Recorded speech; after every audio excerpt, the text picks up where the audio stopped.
All right, let's start with speaking part 2. Describe a place where there was a lot of noise, or you can describe a noisy place. Well, noise have become a very inevitable part of our life. Whether we like it or not, we have to tolerate it. So here I am going to talk about a marriage ceremony that was held in a park that is in front of my house.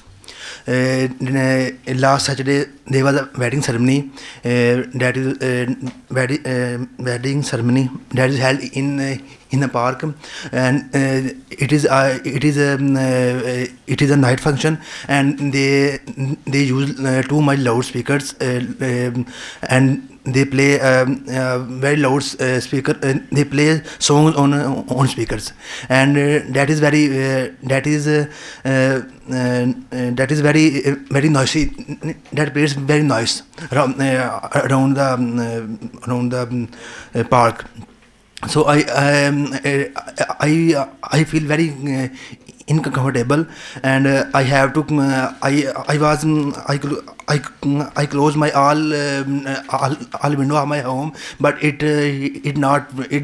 didn't work. Okay, Then thank I use you so much. 1 minute and 17 seconds, which is fine. Now, main issues are related to tenses, grammar, fluency. As you're talking, you're taking certain breaks. So when you practice all these topics time and again, you'll be fine. And again, 5 tenses will actually brush up your English. So you should learn them, right? Now, let's go on. Do you like noisy places? No, I don't like noisy places, because when you are in noisy place, you can't